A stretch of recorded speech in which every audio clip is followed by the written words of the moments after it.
Oke, baik. Selamat pagi semuanya. Selamat pagi, Pak. Selamat pagi, Pak. Oke, bagaimana ini kabarnya ya? Ini semester baru. Kita masih masih terpaksa masih harus online lagi ya kita ini. Jadi ya setidaknya kita sampai nanti UTS kita masih harus kuliah secara virtual ya, secara daring. Nah, kita sendiri juga belum bisa memastikan apakah nanti setelah UTS kita sudah boleh untuk kuliah tatap muka ya. Ya, jadi sementara ya kita jalani dulu saja dan kita antisipasi untuk online sampai akhir semester. Ya, oke. Ini di Jogja ini kebetulan cukup awet hujannya dari semalam. Jadi ini malah kalau online ya jadi malah jadi agak menguntungkan karena saya juga biasanya cukup menyebalkan kalau pagi-pagi harus berangkat dalam kondisi hujan deras gitu ya.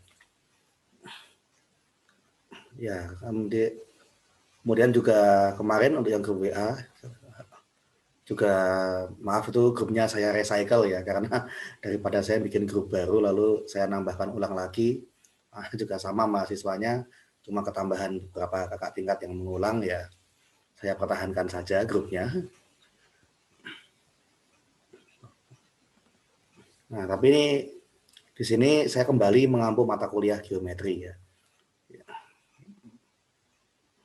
Yaitu kali ini geometri analitik. Tapi sebenarnya mata kuliah geometri analitik ini tidak banyak hubungannya tidak cukup dekat dengan geometri Euclides. Malah kita mungkin nanti banyak bermain juga dengan kalkulus dan mungkin sedikit dengan Ale.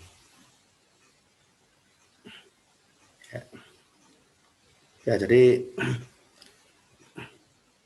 kalau dulu saya dulu bergabung dengan Sanata Dharma itu di semester genap. Jadi saya langsung mengampu geometri analitik. Saya waktu itu belum tahu bagaimana statusnya geometri Euclides. Nah, makanya waktu itu para mahasiswa pada bingung karena sepertinya materi yang saya berikan itu kok beda jauh dengan geometri Euclides. Dan setelah saya kemudian mengampu geometri Euclides, saya menyadari memang itu tidak banyak nyambungnya. Ya, jadi kita mungkin bisa ya lihat ya gambarannya ya. Saya membuat PPT ini singkat ya saja.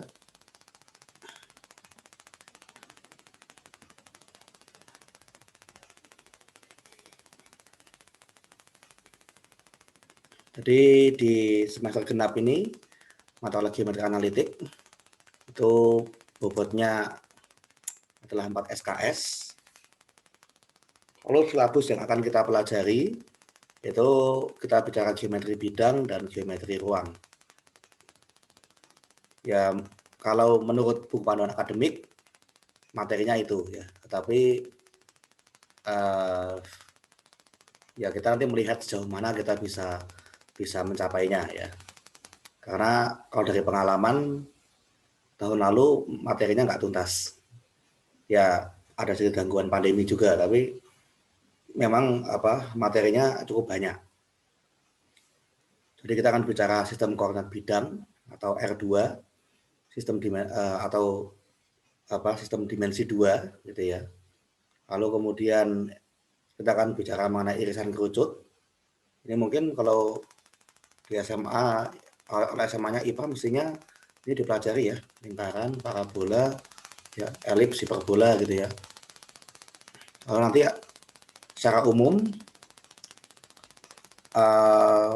beberapa macam irisan kerucut ini termasuk ke dalam persamaan umum derajat 2. Nanti kita juga akan mempelajari secara sendiri bagaimana kita mendeskripsikan persamaan derajat 2 dan bagaimana kita mengklasifikasikannya ke dalam golongan lingkaran, parabola, elips atau hiperbola, atau bukan salah satu dari mereka. Lalu kita juga akan bicara mengenai sistem koordinat kutub.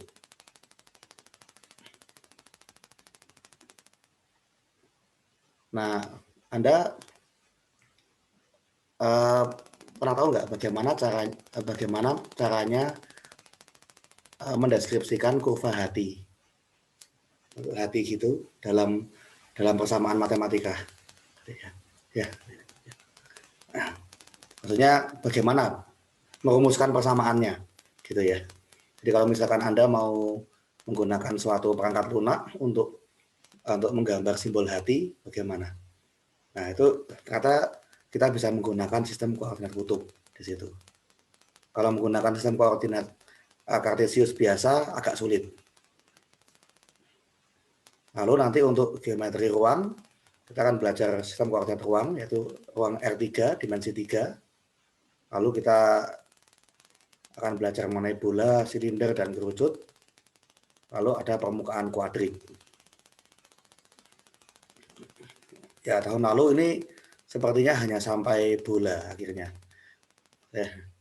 Ya, tapi itu tahun lalu sedikit terganggu oleh di tengah-tengah ada pandemi kan. Jadi materinya melambat ya di paruh kedua semester. Nanti kita akan ya bicara juga seperti persamaan garis, persamaan bidang, lalu bagaimana perpotongan garis dengan bidang, perpotongan bidang dengan bidang, dan lain sebagainya. Ya, ini harapannya bisa selesai semua, tapi berhubung geometri ini mata kuliah yang tidak ada terusannya gitu ya.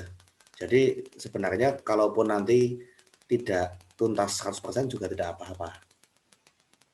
Lain kalau misalkan saya mengajar kalkulus integral, itu harus selesai. Karena kalau enggak nanti semester depan ada kalkulus berubah banyak. Lalu nanti ada persamaan diferensial. Kalau misalkan saya ngambil kalkulus integral tidak saya tuntaskan, nanti di mata kuliah berikutnya bakal berantakan. Tapi kalau geometri ini ya hanya kemarin geometri Euclid dan geometri analitik sekarang ini, jadi tidak ada yang lain. Kecuali kalau di kurikulum baru nanti ada mata kuliah pilihan yang berhubungan dengan geometri ya.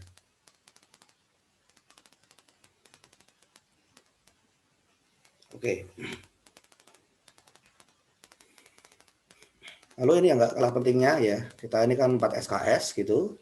Lalu dengan jadwalnya adalah ya pada Rabu pagi jam 7 sampai jam 8.40 ya, kalau mengikuti hitungan satu SKS itu 50 menit ya. Dan Jumat siang jam 1 sampai jam 2.40. Nah, lalu saya bertanya juga nih untuk Zoom meetingnya ini ya. Untuk Zoom meetingnya ini kira-kira Anda pengennya seperti bagaimana? Maksudnya dari durasi dan banyaknya gitu ya. Apakah seperti semester lalu kan saya Zoom meetingnya rata-rata tiap 2 minggu sekali ya. Dan itu durasinya juga kalau kuliah normal 3 SKS kan 2,5 jam.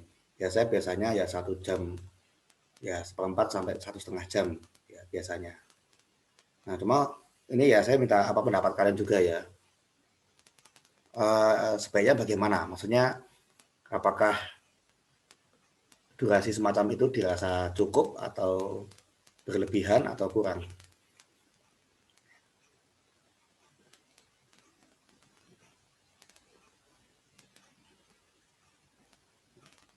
Soalnya kan juga pertimbangannya kenapa Zoom-nya tidak setiap pertemuan itu karena ya dikhawatirkan nanti membebani untuk kuota gitu ya.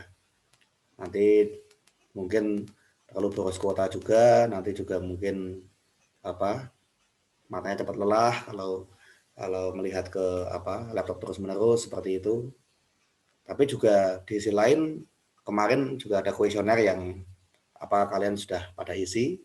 Juga ada yang mengatakan bahwa ada yang merasa lebih baik kalau sekalian full Zoom karena biar benar-benar belajar gitu ya. Ya ada ya, artinya saya nggak tahu itu siapa dan berapa banyak dan belum tentu juga dari angkatan kalian. Nah ini kira-kira bagaimana ini sebaiknya gitu kan. Monggo, apakah ada pendapat?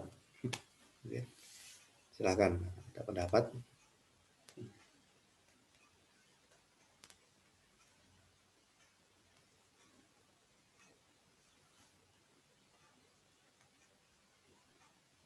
Saya ingin berpendapat, Pak. Iya. Menurut saya, kalau seperti semester lalu itu nggak apa-apa. Oh, apa? Ya, tapi harus ada penjelasan tambahan seperti waktu Bapak jelasin di YouTube kemarin. Itu lebih jelas, Pak. Apa? Lebih gampang. Yang di mana? Yang kemarin ada Menelaus sama... Oh iya, yang di video YouTube ya. C5. Ya, ya, Bagus ya. terima kasih. Ya, oke. Ya, sebenarnya ya kalau di mata kuliah lain juga saya biasanya juga saya gilir gitu ya. Jadi ada yang memang kalau saya merasa materinya cukup sulit ya harus saya jelaskan gitu ya dengan video di YouTube. Tapi juga ada yang mungkin saya merasa itu bisa dengan dokumen PDF gitu ya, mungkin dijelaskan secara naratif. Ya kalau itu nanti saya akan pilihkan juga ya, karena saya juga melihat ada beberapa materi yang mungkin memang harus dijelaskan melalui video gitu ya. Nah kalau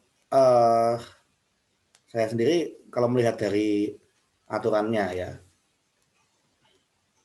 sebenarnya kalau 4 SKS itu kita Zoom meetingnya itu cukup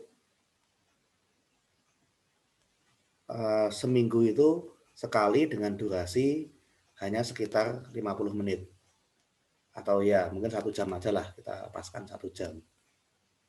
Nah, jadi ya saya rasa kemarin gitu juga ya, mungkin kelasnya Pak Heri, kelasnya Bu Ani ya, yang 2 jam, yang salah 1 hari dipakai Zoom, yang hari lainnya tidak gitu ya. Kalau nggak salah gitu ya semester lalu, atau gimana? Ya, Pak, seperti itu. Oh, oke, berarti ya gimana? Kalau Pak Heri tiap hari ada, tapi cuma 1 jam pelajaran pertamanya. Oh, 1 jam ya. Oke. Kalau Bu Ani full atau gimana? Pas kan ada 2 hari. Hari pertamanya itu ada pertemuan Zoom, yang kedua benar-benar full WA. Oh yang iya. pas pertemuan Zoom mulai durasinya cuma 1 jam, 1 jam 60 menit. Oh ya, 1 jam. Oke. Ya, saya juga berencana kira-kira seperti itu ya. Dan saya sebenarnya begini, semester genap itu kan kita lebih banyak hari libur ya daripada semester ganjil. Nah, kalau saya sebenarnya defaultnya supaya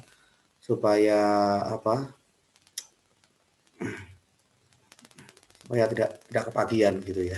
Itu malah saya merencanakan saya milih yang hari Jumat untuk yang Zoom ya. Cuma kalau yang minggu ini kan Jumat nanti kan Imlek ya. Jadi ya ini juga pertama, jadi mau nggak mau hari Rabu ini harus Zoom ya. Tapi kalau di minggu-minggu berikutnya ya saya rasa defaultnya hari Jumat gitu ya. Hari Jumat, kecuali kalau misalkan Jumatnya pas hari libur.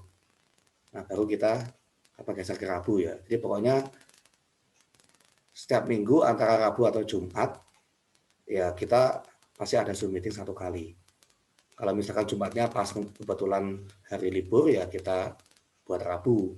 Kalau Rabunya pas hari libur ya hari Jumat. Ya kalau misalkan dua-duanya nggak libur ya kita defaultnya Jumat. Ya saya malah merasa ini cukup enak juga nih ya, cukup enak juga karena ada dua pilihan.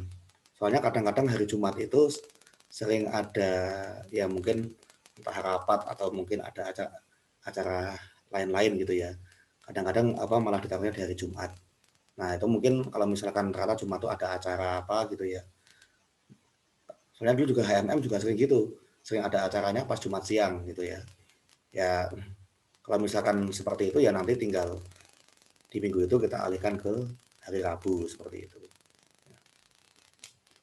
Oh ya, dan ini mungkin hari ini kebetulan bisa ya, tapi kalau misalkan di minggu-minggu berikutnya, kalau kita zoom-nya kebetulan pas Rabu pagi, ini kalian nanti masih ada kuliah ya jam 9 ya kalian? Ada ya, masih ya. Oke, kalau gitu mungkin eh, tapi ini just in case ya, kalau misalkan hari Rabu kita harus zoom, itu mulainya mungkin nggak jam 7 pas ya, jam setengah 8. Soalnya sebenarnya eh, kalau di rumah saya kalau jam 7 itu tidak benar-benar kondusif. Soalnya biasanya ibu saya masih bersih-bersih dan lain sebagainya. Tapi kalau setengah 8 dia sudah buka toko. Jadi ya, jadi sudah cukup aman. Ya. Jadi kemarin sudah saya bilang sih kalau ini besok ini kuliah jam 7 jadi ya jadi dia berangkat ke tokonya lebih awal.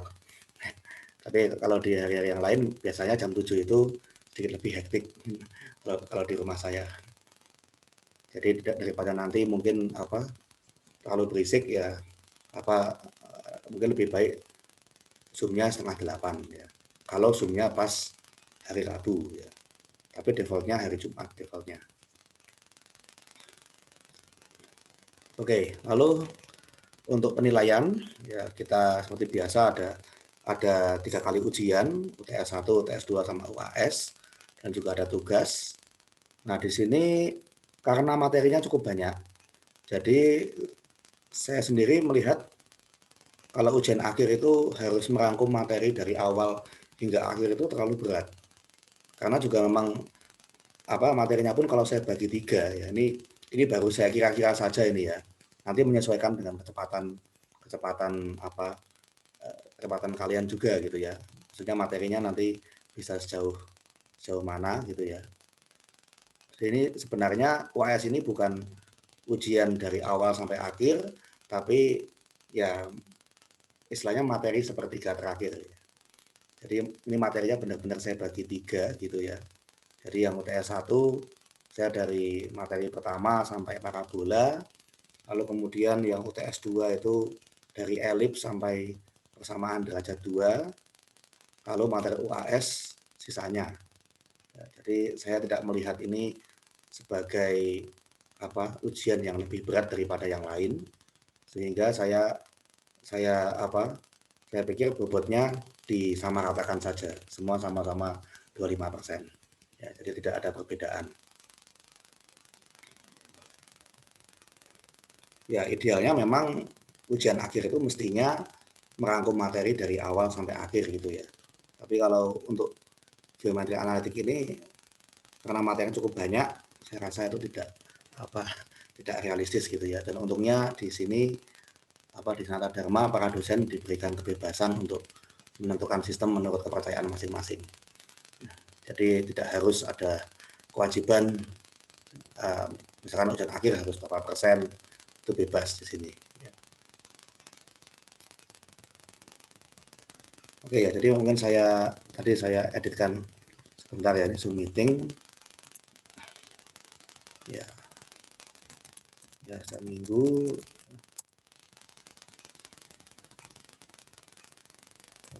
Masing-masing 50. Ya mungkin ya 60 menit sekalian lah. 60 menit. Maaf, mungkin setiap Jumat ya.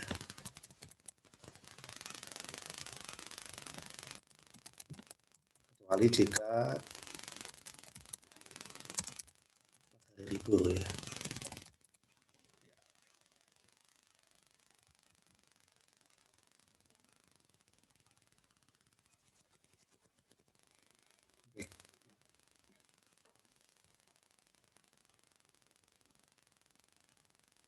Oke, baik. Lalu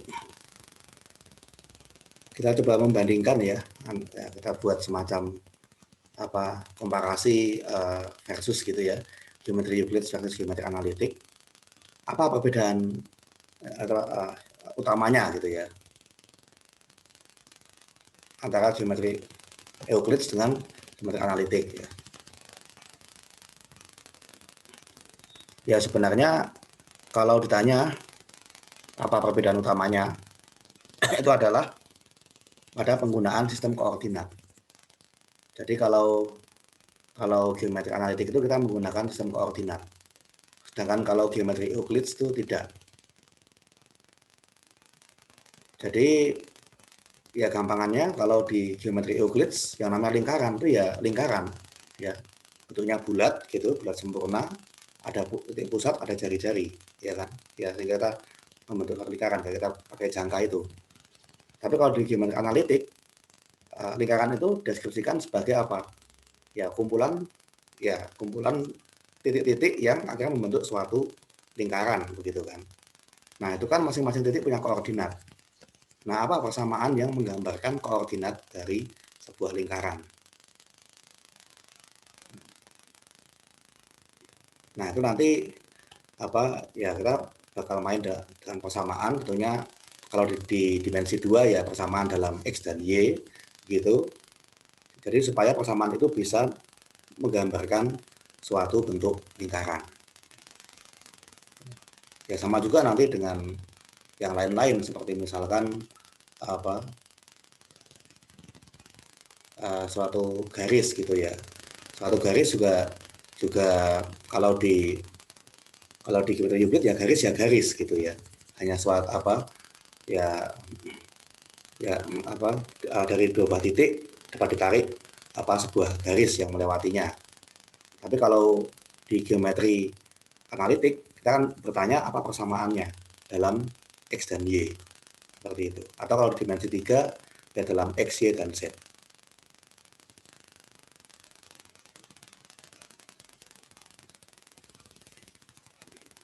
Nah, di sini ya mungkin beberapa hal ya yang mungkin perlu tekankan mengenai geometri analitik ya. Yang kurang lebihnya bakal kita pelajari gitu ya, ada beberapa prinsip. Ya kita akan mendeskripsikan suatu objek geometri ke dalam persamaan analitik. Ya persamaan analitik itu ya persamaan ya katakanlah dalam variabel X dan Y ya yang melambangkan koordinatnya. Kemudian atau mungkin sebaliknya ya. Jadi dari suatu persamaan analitik bagaimana objek geometrinya. Kita punya persamaan lalu bagaimana bentuk kurvanya. Nah, di sini suatu titik terletak pada suatu objek apabila koordinatnya memenuhi persamaan dari objek tersebut. Jadi titik X, Y gitu ya, itu terletak pada lingkaran kalau dia memenuhi persamaan lingkaran. Lalu kalau kita menentukan perpotongan dari dua buah objek, misalkan lingkaran dengan garis gitu ya, atau mungkin ya yang basic aja lah, garis dengan garis, itu sebenarnya kita mencari solusi dari persamaan dua objek tersebut, ya, mencari titik yang memenuhi kedua persamaan. Dan makanya kalau dulu Anda belajar sistem persamaan linear dua keubah, itu Anda bisa menggunakan persamaan garis ya. Jadi Anda memotongkan dua buah garis, titik pertemuannya itulah yang menjadi solusinya. Lalu kita juga akan melihat ya hal-hal seperti ya apa itu translasi, pergeseran, refleksi, pencerminan dan rotasi perputaran, bagaimana efeknya terhadap persamaan dari suatu objek geometri. Ya tentunya kalau cuma digeser, dicerminkan, dirotasi, tentunya kan dari segi ukuran tidak berubah, tapi dari persamaan akan berubah, ya kan? Kecuali lingkaran, kalau lingkaran dirotasi ya nggak akan berubah ya. Tapi kalau misalkan bentuk kayak segitiga gitu ya, atau suatu garis vertikal, misalkan kalau dirotasi ya dia jadi garis yang tidak vertikal, ya seperti itu. Kalau misalkan apa satu bentuk lingkaran dicerminkan terhadap misalkan sumbu sumbu Y, ya nanti persamaannya akan berbeda ya. Bentuknya sama tapi persamaannya berbeda.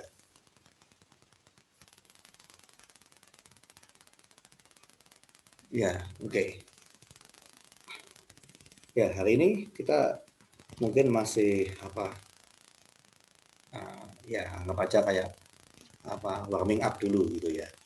Jadi kita belum masuk ke materi yang berat-berat gitu ya. Soalnya juga jangankan mahasiswa, dosen sendiri pun juga sebetulnya juga kalau habis liburan lama nggak ngajar juga membutuhkan ritme gitu ya. Jadi butuh untuk butuh untuk menyesuaikan lagi ya. Jadi awal-awal juga nggak bisa langsung tancap gas. Ya oke. Mungkin ini beberapa pertanyaan gitu ya yang bisa ya kita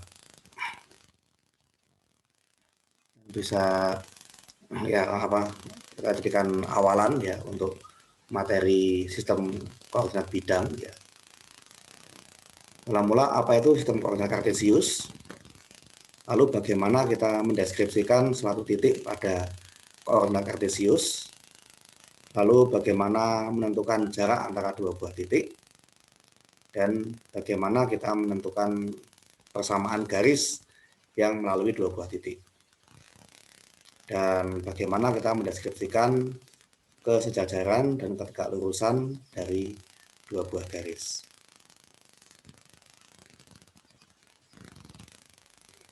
Oke, pertanyaan pertama dulu ya. Apa itu sistem koordinat kartesius?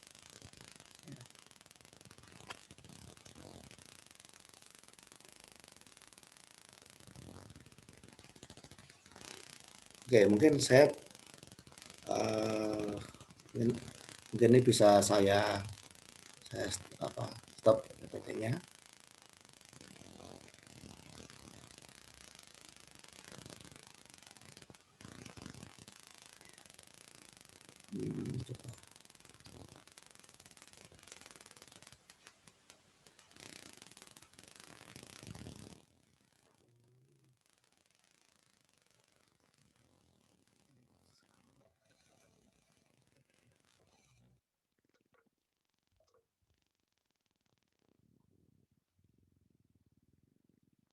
Kira-kira apakah bisa dengan cukup jelas tidak ya papan tulisnya?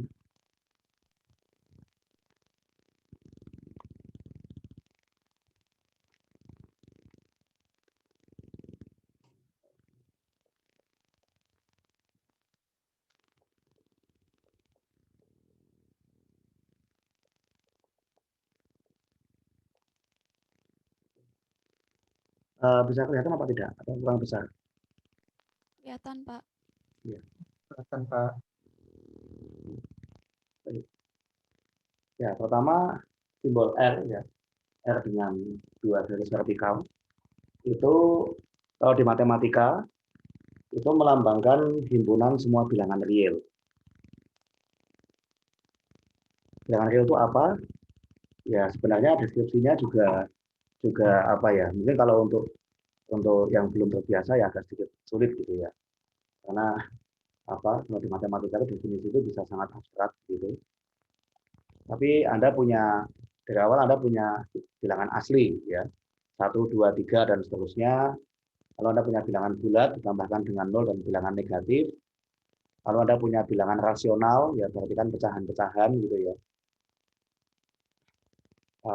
Ya semua bentuk pecahan dengan bilangan berikutnya bilangan bulat. Nah, tapi ternyata itu belum cukup untuk memenuhi semua garis bilangan. Nah, ya gampangannya kalau saya punya garis bilangan,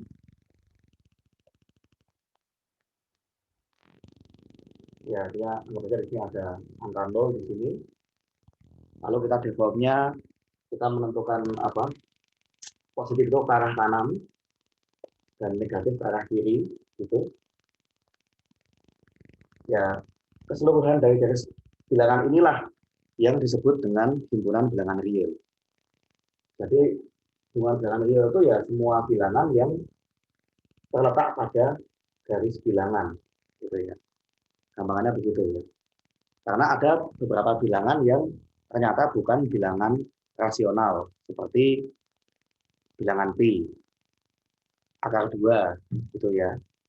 Lalu apalagi bilangan ya itu kan juga bukan bilangan rasional, tidak bisa dinyatakan ke dalam bentuk pecahan pembagian dua bilangan bulat. Ya, ini kalau cuma seperti ini, inilah yang menjadi R1 ya, atau himpunan semua bilangan real ya, dimensi 1. Ya, nanti di sini ada tak hingganya di sini, ini tak hingga, ini namanya tak hingga. Nah, tapi kalau kita bicara bidan, kita tidak cukup hanya dengan satu garis bilangan saja. Tapi kita membutuhkan satu garis bilangan lagi, cuma dengan arah yang bukan mendatar, tapi tegak ya. Sumbu yang vertikal.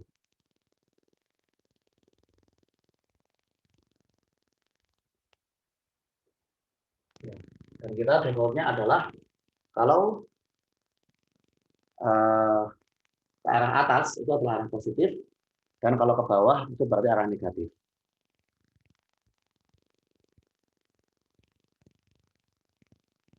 Ya, kemudian kita mungkin menggunakan variabel. Kita biasa menggunakan X dan Y, dan default yang kita sering gunakan adalah kalau sumbu horizontal itu ada sumbu X, sedangkan kalau vertikal itu ada sumbu Y. Nah, ini mungkin plusnya ya, di mungkin aja sumbu Y. Lalu kemudian penghitungan besaran sudut itu dimulai dari sumbu X arah positif, ini adalah sudut 0 begitu ya. Kemudian berputar melawan arah jarum jam.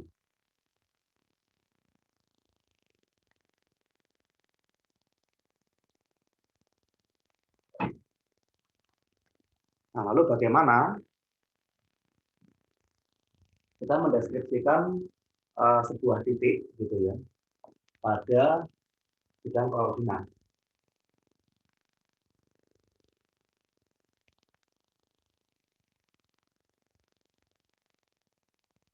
Ya, misalnya saya punya sebuah titik, katakanlah di sini atau saja.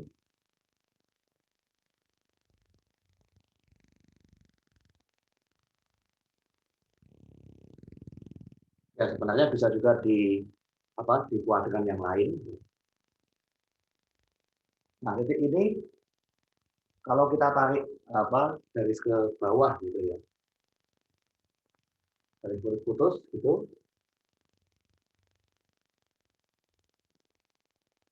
lalu juga ke samping. Nah, ini kita akan menemukan suatu angka pada sumbu X dan sumbu Y. Nah, jadi misalkan ini ternyata dari titik pusat koordinat ke sini, ini adalah A begitu, sedangkan yang ke atas adalah B. Berarti ini kita sebut koordinatnya adalah A, B.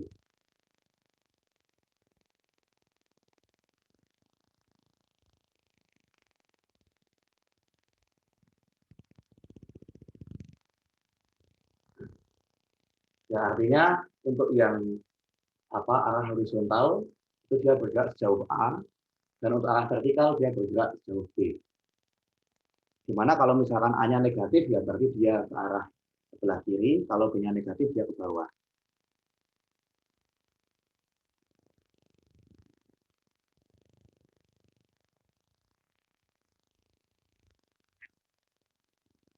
Oke.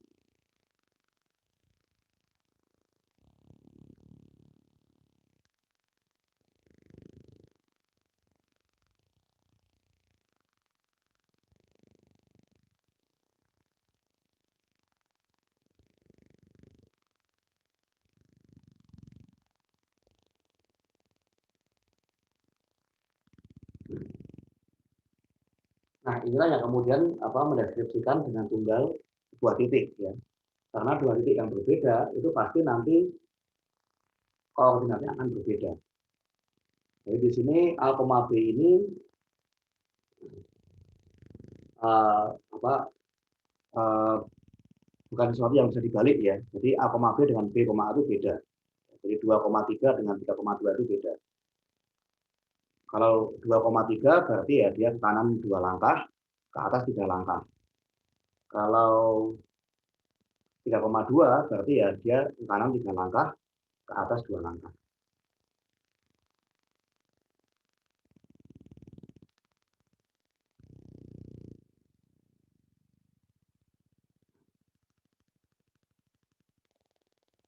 Nah, makanya sebenarnya bidang koordinat dimensi 2 ini itu sebenarnya merupakan kumpulan titik-titik pada bidang. Dan masing-masing titik itu memiliki koordinat dalam bentuk A, B. Dengan A dan B-nya adalah bilangan real. Nah, sehingga kita bisa menuliskan ya sebenarnya kenapa dituliskan R pangkat 2 gitu ya. Itu sebenarnya deskripsinya adalah himpunan semua A, B, semua titik A, B, di mana A dan B-nya adalah bilangan real.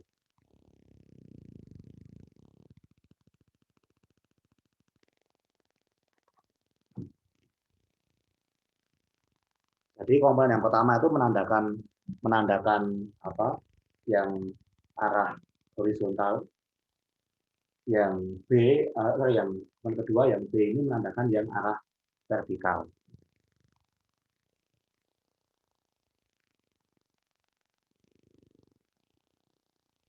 Kalau ditanya kenapa kok tidak sebaliknya, ya itu jawabannya itu kesepakatan saja sebenarnya. Jadi kalau secara teoritis sebetulnya juga tidak salah kalau kita mendeskripsikan yang Y-nya dulu baru yang X. Tetapi kalau misalkan seperti itu nanti bakal banyak ketidakkonsistenan dan kebingungan di antara para matematikawan.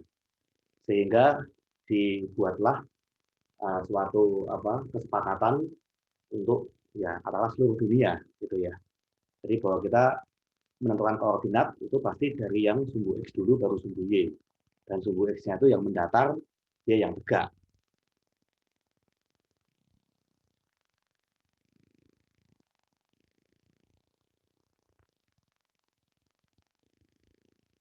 Nah, lalu kalau kita punya sebuah titik A, B, bagaimana kita menentukan jaraknya dengan titik pusat koordinat 0,0? Ya, di sini kalau kita berbicara jarak itu tentunya jarak terdekat ya. Jadi kalau misalkan kita bicara dari satu titik ke titik yang lain, itu kan sebenarnya bisa ada tak hingga banyak. Ya. Anda bisa berputar-putar dulu baru ke A, B. Itu juga bisa.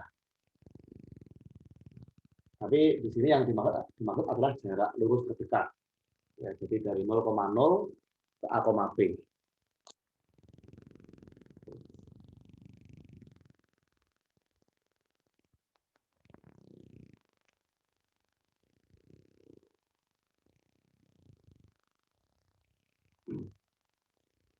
Ya, misalnya di sini jaraknya antara 0 dengan A, ini kan berarti kan melaju sejauh A satuan ya.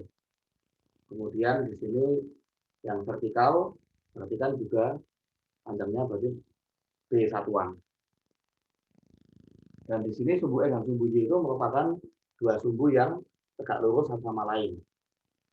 Berarti panjangnya gitu ya atau jarak antara A, B dengan 0,0 misalkan saya berikan namanya apa ya mungkin D gitu. D itu dari distance. Berarti kan saya bisa punya bahwa D ini adalah menurut Pythagoras akar dari A kuadrat ditambah B kuadrat. Dan ini tidak masalah apakah A dan B-nya negatif. Ya. Karena kalau A-nya negatif juga sebenarnya bilangan negatif dikuadratkan juga jadi positif kan sebenarnya. Jadi kan juga tidak ada masalah A dan B-nya tidak harus yang positif semua.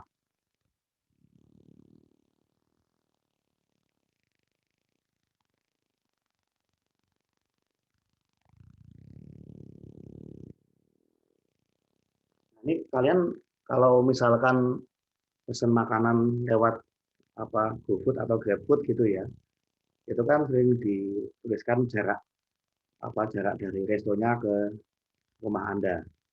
Nah, itu kalau yang saya amati itu sepertinya mereka mendefinisikannya sebagai jarak terdekat. Jadi benar-benar dari koordinat rumah Anda dengan koordinatnya, misalnya koordinat ininya ya, maksudnya ya koordinat lintang bujur berarti ya, koordinat dari rumah kita dengan restonya, terus dihitung berapa jaraknya gitu ya. Nah, padahal kalau aktualnya itu tentunya jaraknya tidak yang langsung itu kan sebenarnya. Jadi meskipun restonya dituliskan jaraknya cuma 1 kilo, tapi jalan yang ditempuh sama drivernya pasti lebih dari 1 kilo. Apalagi kalau misalkan di Jogja, ya maaf bagi yang belum pindahan ke Jogja gitu ya. Besok kalau ada pindahan ke Jogja, Anda siap-siap menghafalkan arah mata angin. Oh ya, mungkin itu sudah termasuk juga ya. Utara, selatan, barat, timur. Kalau Anda lihat peta Jogja, jalan-jalan utama, setiap ada perempatan, itu biasanya mewakili 4 arah mata angin. Walaupun tidak benar-benar tepat ke utara, tapi jelaslah ini arahnya ke utara. Gitu kan. Makanya jangan heran kalau Anda di Jogja tanya arah itu, Anda bilang, oh dari perempatan itu nanti Anda ke selatan. Mana selatan itu? Gitu ya. Tapi memang kalau dari sejarahnya, yang saya tahu dulu waktu Jogja versi modern dibangun, itu memang jalan utama itu dibuat supaya mewakili 4 arah mata angin. Sehingga mungkin ya memudahkan saja. Jadi kalau ada di Jogja, ya Anda estimasinya malah mungkin jaraknya adalah A tambah B. Ya.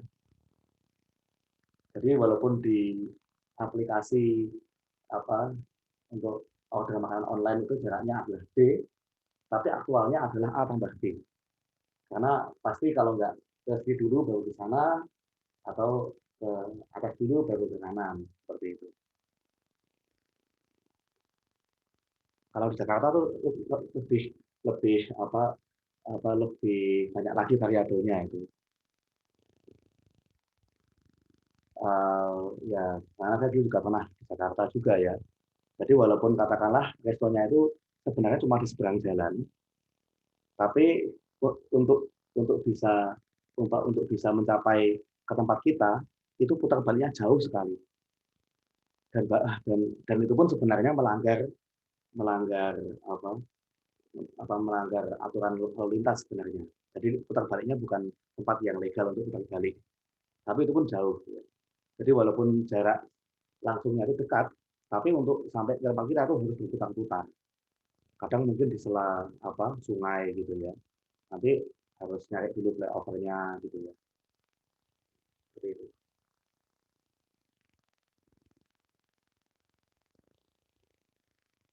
Oke. Kemudian itu tadi kan jarak antara titik A, B dengan 0,0. Lalu bagaimana kalau saya punya 2 buah titik yang bahkan saya tuh saya bahkan nggak tahu di mana posisi kuadrannya. Ya, jadi misalkan saya punya 2 buah titik gitu ya, yang mana saya tidak tahu di mana posisi kuadrannya.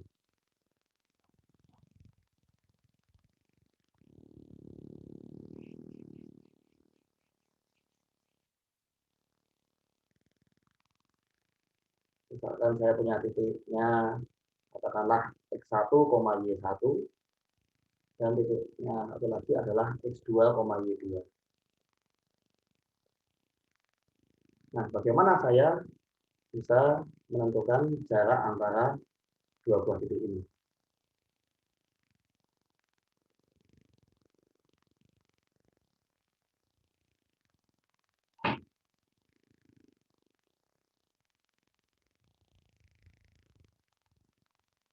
Ya, tentunya idenya kurang lebih ya sama ya dengan penggunaan teorema Pythagoras begitu. Tetapi yang kita harus cari adalah jarak koordinatnya.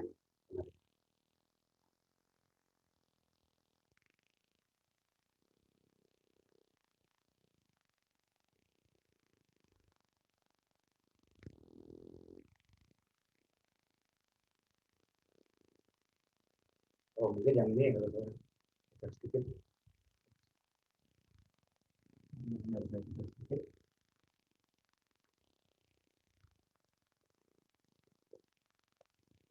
Ini.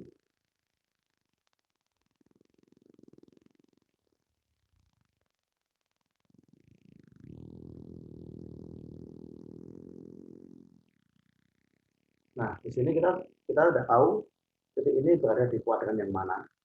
Bisa jadi dua-duanya di kuadran pertama, bisa juga satu di kuadran 3, satu di kuadran 2, seperti itu. Tapi kalau misalkan kita tarik ke arah sumbu koordinat, gitu ya, maka titik yang pertama ini X1, Y1, kalau kita tarik ke sumbu X, itu pasti akan kena di X1. Kalau yang X2, Y2, kita tarik ke sumbu koordinat, pasti akan kena di X2. Ya kan? Ya, ini anggap saja sumbunya di sini ya. Karena Anda tarik ke bawah kan ini akan kena di X2. Ini kalau Anda tarik ke bawah kan akan kena di X1. Berarti jarak antara X dan X1 bagaimana? Berarti dikurangi kan? Nah, berarti yang ini panjangnya adalah X2 dikurangi X1 jaraknya. Dengan pemikiran yang sama juga, ini kalau misalkan kita perpanjang ke arah sumbu koordinat, yang tegak juga akan menjadi Y2 dikurangi Y1.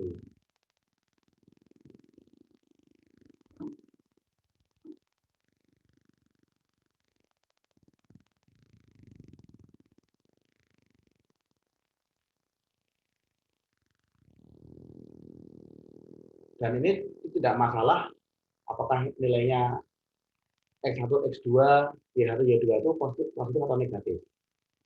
Ya, itu tidak menjadi masalah. Misalkan ini min 2, ini 3. Ya jaraknya berarti 5. Itu aja kan. Jadi nggak masalah. Kalau kita mencari jarak antara X dan X1 ya berarti tidak kita kurangkan.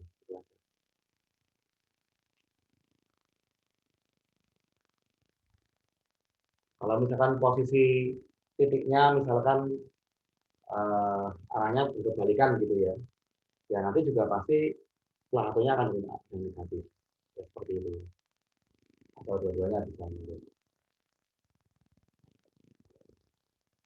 Nah, jadi di sini nilai jaraknya itu akan menjadi kalau kita menggunakan Pythagoras berarti jarak antara titik X1 Y1 dengan X2 Y2 atau mungkin supaya lebih spesifik ya yang dimaksud. Kemudian saya beri nama P1 di sini, ini saya beri nama P2, dan ini saya beri nama DP1 P2. Maksudnya jarak antara P1 dengan P2.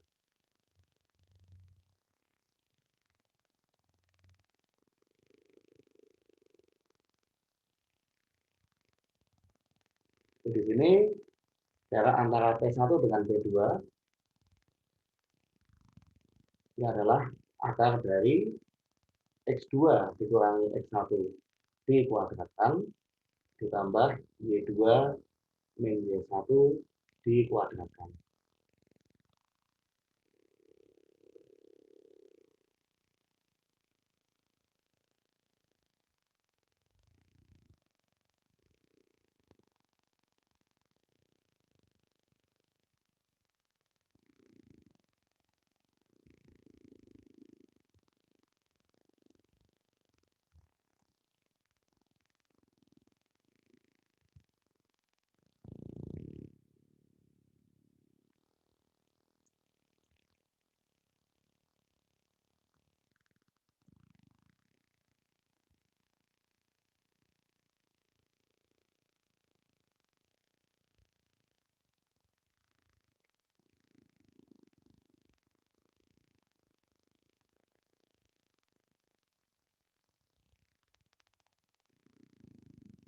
Oke, barangkali ada pertanyaan sampai sejauh ini.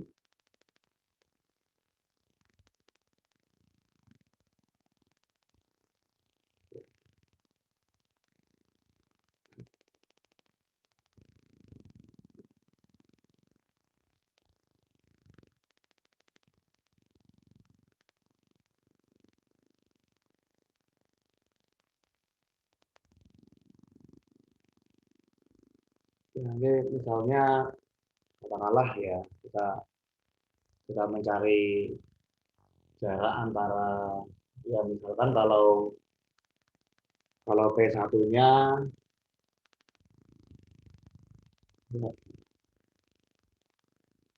ini apa contoh aja ini.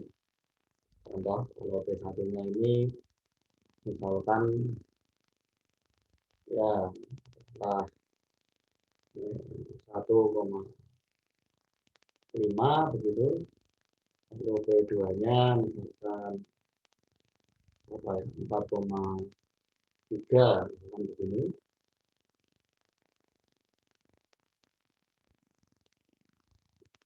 Ya nanti jarak antara P1 dengan P2 ini berarti ya kita mencari akar dari kuadrat selisih koordinat yang X 4 dikurangi min 1 ditambah 3 dikurangi 5 dikuadratkan. Ya ini 5 kuadrat, ini min 2 kuadrat. Ya walaupun negatif tapi kalau dipangkan 2 pasti positif. Jadi akar dari 25 tambah 4. Ya, pada akar 29.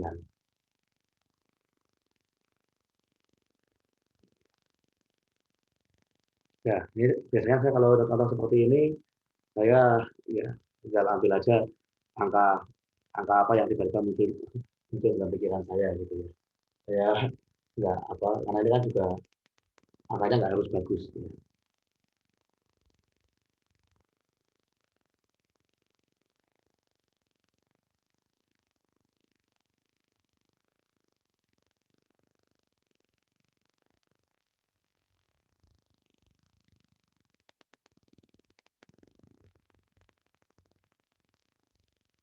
Oke, ya.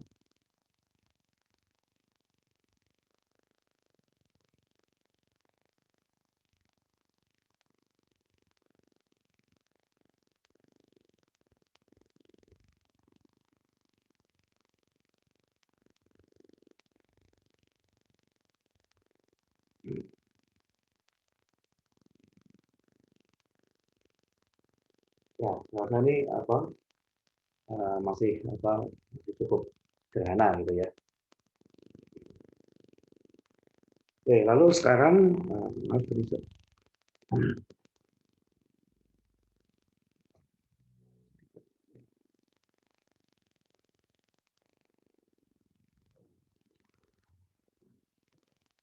nah sekarang begini,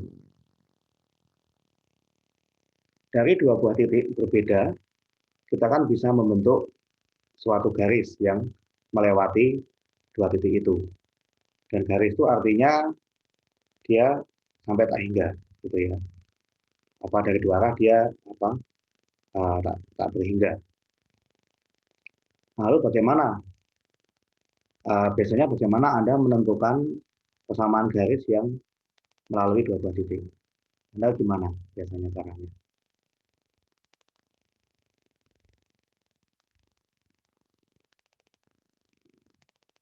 Kalau saya punya dua buah titik, misalkan ya satu ini min 1,5 dan 4,3, lalu bagaimana Anda menentukan persamaan garis yang melewati dua buah titik tersebut? Bagaimana biasanya?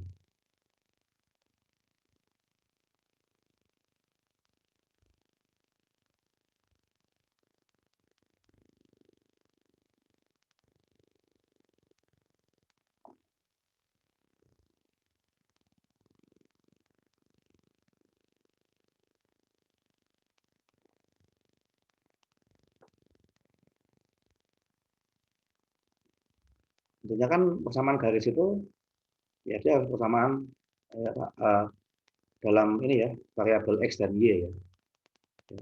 Itu bagaimana Anda menentukannya?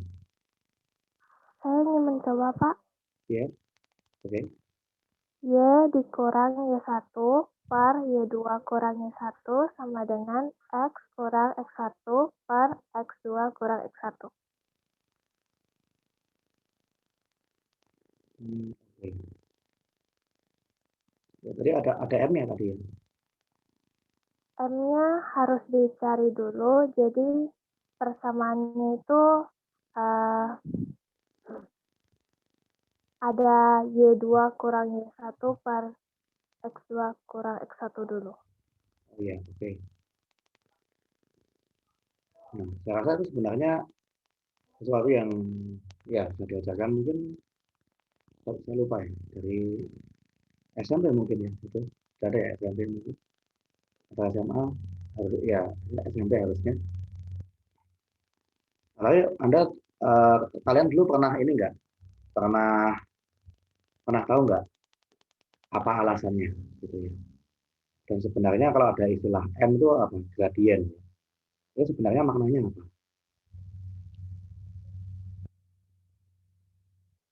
Gradien ya kemiringan ya itu istilah lainnya dari gradien. Tapi apa sih sebenarnya apa istilahnya maknanya secara geometris gitu ya. Oke, ini saya bersihkan semua ya.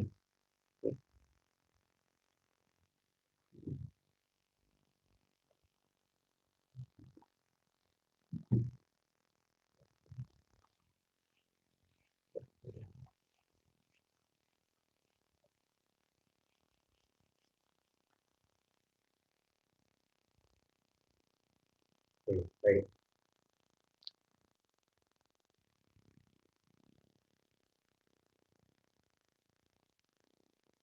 Saya coba apa buat ada dua buah titik gitu ya. Ini ada satu Y1.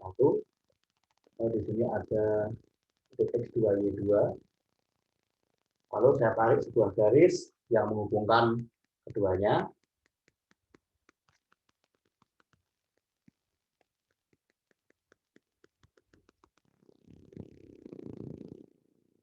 Tentunya garis ini diperpanjang sampai tak hingga gitu ya. Nah, lalu ya karena Anda sudah baca kalkulus, jadi saya sudah boleh berbicara mengenai trigonometri. Oke, ini garisnya juga arahnya tidak harus yang ke kanan atas gitu ya. Saya buat seperti ini karena ini yang paling enak dari posisi saya saat ini. Karena saya di posisi seperti ini agak lebih gampang untuk menarik kanan atas daripada kanan bawah. Tapi sebenarnya ya dari sendiri kan tidak harus miringnya seperti ini ya, bisa arah sebaliknya. Tapi ini kita coba untuk case yang semacam ini dulu saja. Nah, misalkan pada garis yang menghubungkan titik X1 Y1 dan X2 Y2 ada titik satu lagi. Lebih tepatnya sebarang titik X, Y misalnya. Ya, saya bisa juga mengambil di tengah-tengah sini, bisa juga di sini, tapi sementara saya coba ambil yang di sini. Ya. Nah, kalau saya tarik ya garis putus seperti tadi, kita begini ya.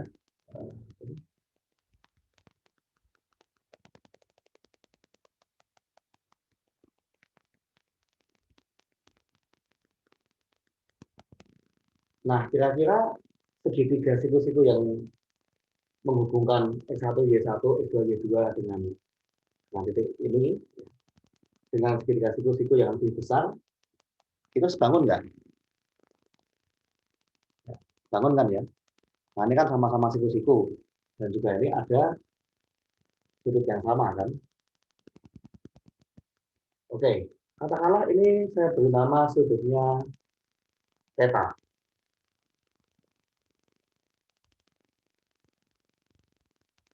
Nah, di sini kan yang ini berapa jaraknya? Y2 dikurangi Y1, ya kan? Sedangkan, oh, yang belakangnya aja. Ini X1 Y1, yang ini berarti dari sini sampai sini saja, ini X2 dan X1. Lalu yang dari X, Y ini sampai ke bawahnya, berarti kan Y dikurangi Y1. Y dikurangi Y1. Lalu dari sini sampai ke ya koordinat yang X, berarti X dikurangi X1.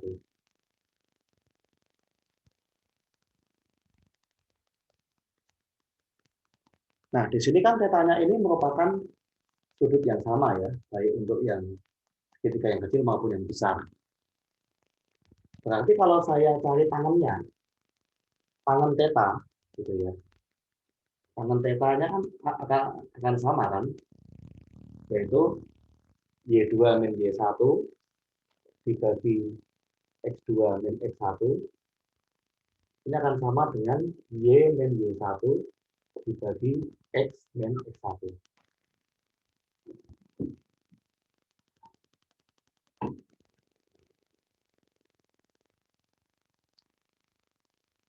Oh ya, ini untuk apa? Sebelum kalian lupa gitu ya. Di sini X1 Y1, X2 Y2 itu given, ya, sudah diberikan dan berarti angkanya fix gitu ya. Dengan X dan Y ini masih bersifat variabel berubah. Nah, tadi saya mengambil X dan Y itu sebarang titik pada garis. Jadi yang tadi diberikan itu adalah dua titik pertama, X1 Y1 dan X2 Y2.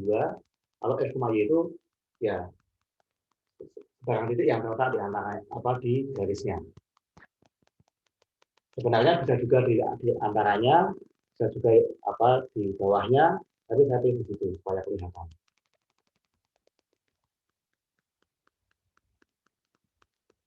Nah, di sini karena dari definisinya tangan, ya saya menemukan persamaan bahwa Y2 min Y1 dibagi X2 min X1 ini akan sama dengan Y min Y1 dibagi X min X1. Nah, kemudian nilai kemiringan inilah, nilai tangan inilah yang kemudian menjadi kita sebut sebagai ini adalah apa? Sebagai gradien, ya.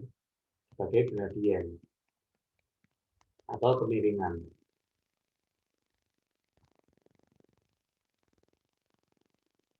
Jadi sebenarnya nilai gradien itu adalah nilai dari tangan, ya, tangan dari sudut theta yang terbentuk ya dengan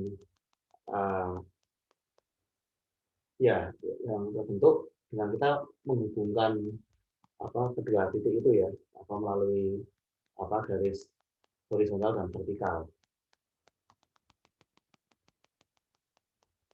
Jadi sebenarnya nilai gradien itu sebenarnya adalah nilai dari tangan ya, tangan dari sudut yang terbentuk antara suatu garis dengan sumbu horizontal sebetulnya.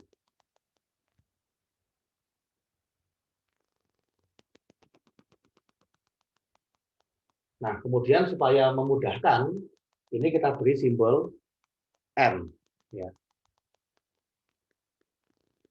Jadi yang ini kemudian diberi nama M, sama dengan M. Supaya memudahkan. Nah, kemudian untuk persamaannya, kan harus memuat variabel Y dan X. Nah, berarti tinggal kita pindah, tinggal kita kalikan saja. Ya, pindah ruas, berarti kita mendapatkan Y min Y1 sama dengan M dikali X min X1. Dengan M-nya itu adalah Y2 min Y1 dibagi X2 min X1.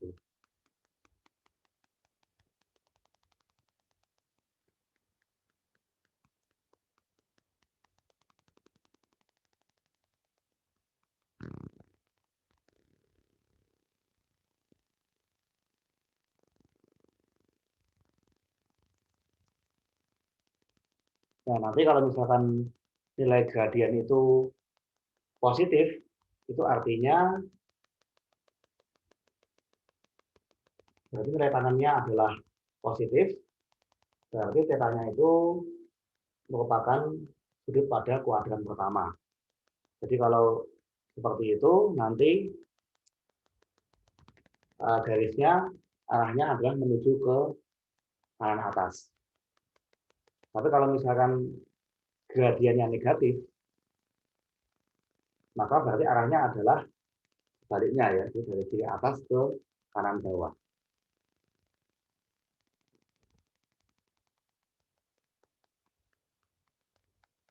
Kalau garis mendatar, garis horizontal, itu berapa gradiennya?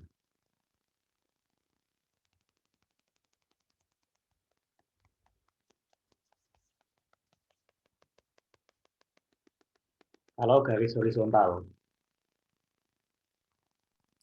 0, Pak.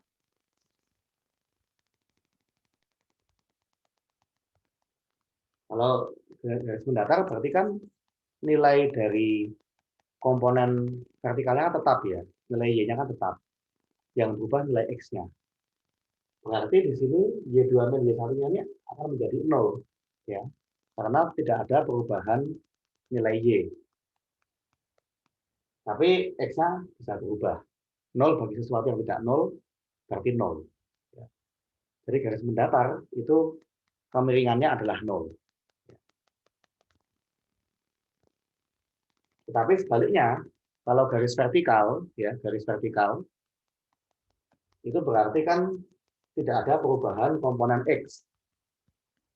Tetapi Y-nya berubah, berarti sesuatu dibagi 0. Berarti gradiennya ya, ya kita bisa katakan tak terdefinisi gitu ya.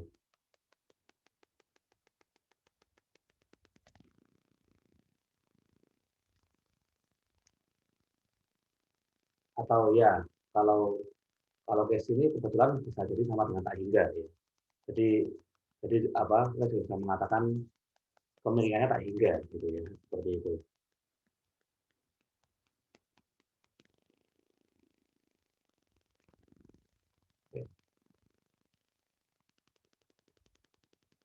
Jadi sebenarnya awal mulanya muncul gradien itu dari sini. Dari kita menyamakan tangan sudut pada 12,3.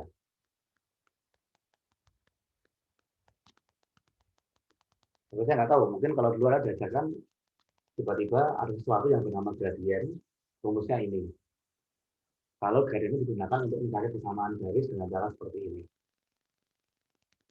Ya, tapi itu sebenarnya ada dasarnya gitu ya. Jadi di kuliah ini akan kita perdalam hal semacam itu.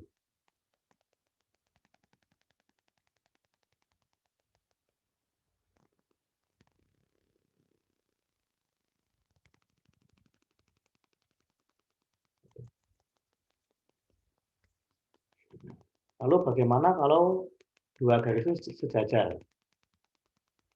Kalau sejajar itu kan berarti dia memiliki ya mestinya memiliki arah kemiringan yang sama ya.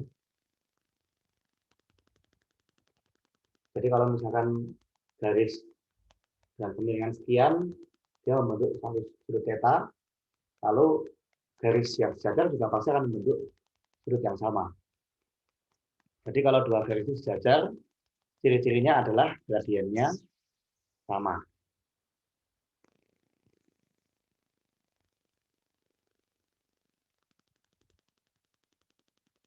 Nah, lalu bagaimana kalau apa namanya? Kalau untuk dua garis yang tegak lurus satu sama lain. Nah, itu bagaimana? Bagaimana Anda mengidentifikasinya dari gradiennya? Dua garis yang tegak lurus satu sama lain, bagaimana Anda bisa bisa mengetahui dari gradiennya?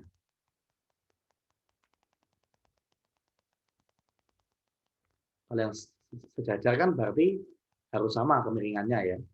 Jadi kalau misalkan garis pertama itu kemiringannya M1, yang garis kedua M2, Berarti M1 harus sama dengan M2. Itu kalau sejajar. Kalau tegak lurus bagaimana?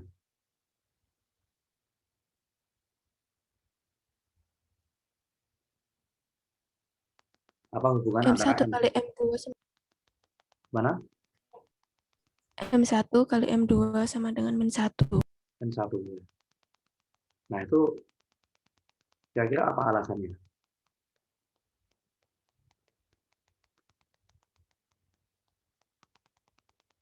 Kalau yang sejajar kan cukup dapat dipahami ya.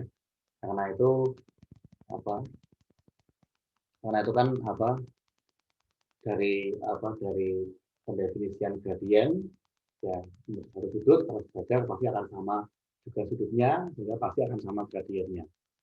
Kalau tegak lurus bagaimana?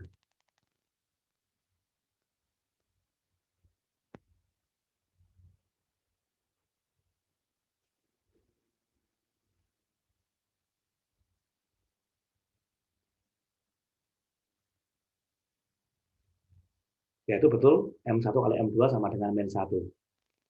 Tapi kenapa ya?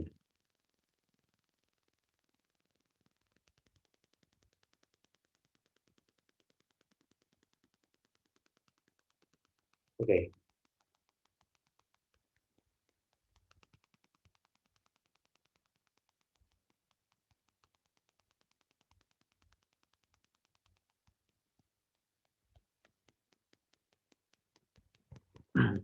Ya, sepertinya itu mungkin jadi apa satu pertanyaan yang menarik gitu ya. Kenapa kalau dua garis yang tegak lurus, gradiennya jika dikalikan sama dengan -1?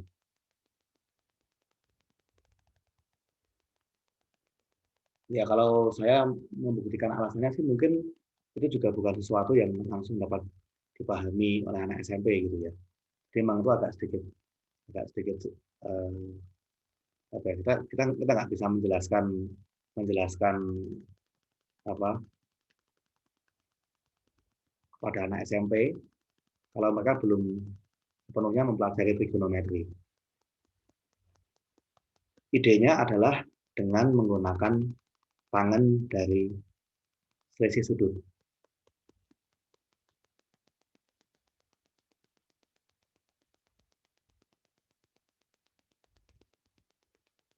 Jadi kalau misalkan saya punya dua buah garis, bagaimana saya bisa menentukan besar sudut yang diapit oleh dua garis itu.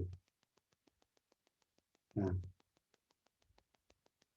berarti kan saya harus mengurangkan sudut dari satu satu garis, sudut gradien dari satu garis dengan sudut gradien dari garis yang lain. Nah, itu kan saya jadi menghitung tangen dari θ1 min θ2. Ya, dari situ nanti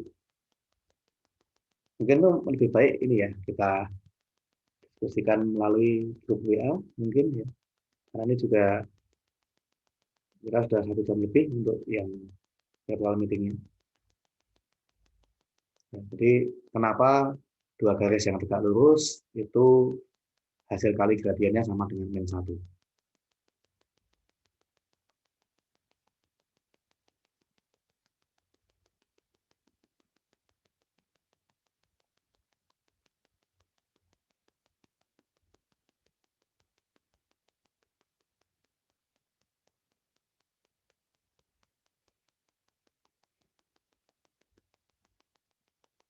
Oke ya, jadi ya bahkan juga nggak harus langsung dalam sesi ini sih. Mungkin Anda juga bisa pikirkan nanti juga. Kenapa dua garis yang tegak lurus hasil kali gradiennya sama dengan -1.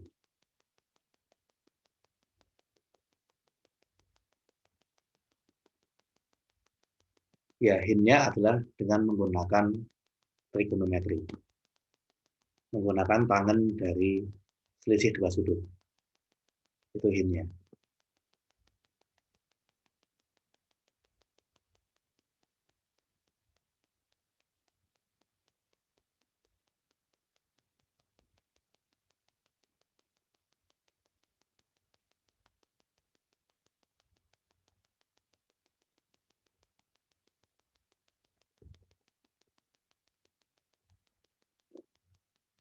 Ya,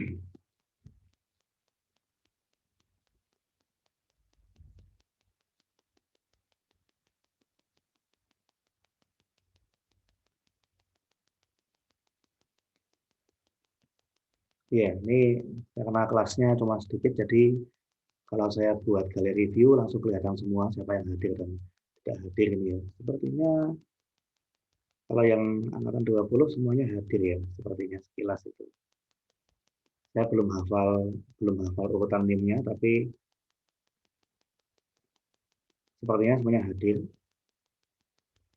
Yang kakak tingkat itu Renvi sama Juli ada. Oh, Sinovar kemana ya? Juli, Renvi ini Sinovar kemana?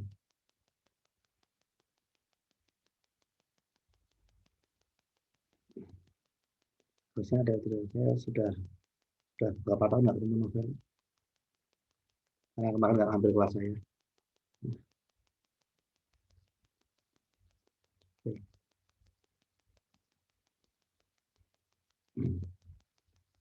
Untuk presensinya nanti ini aja. Maaf ini saya karena juga masih ada yang mungkin perubahan KRS. Jadi mungkin nanti presensinya baru saya mulai minggu depan saja. Jadi tadi sudah saya screenshot ya. Maksudnya kalian semua, saya tadi lihat ya yang ikut paling banyak 19 sudah saya screenshot, jadi sudah ada buktinya. Ya, baik, saya rasa itu saja ya untuk yang virtual meeting hari ini. Mungkin ada pertanyaan atau ada tanggapan.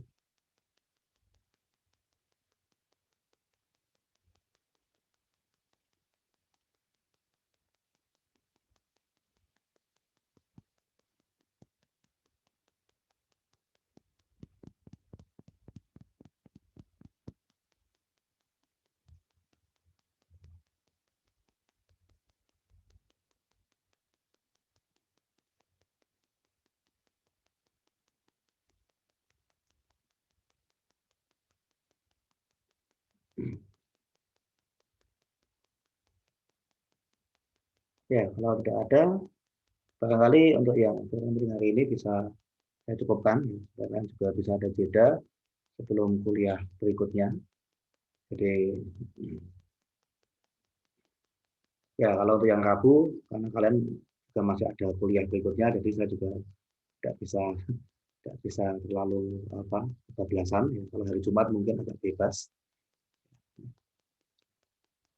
Ya, tapi setidaknya materi basic sudah saya sampaikan. Lalu untuk Rabu minggu depan, ya nanti mungkin saya akan buat video.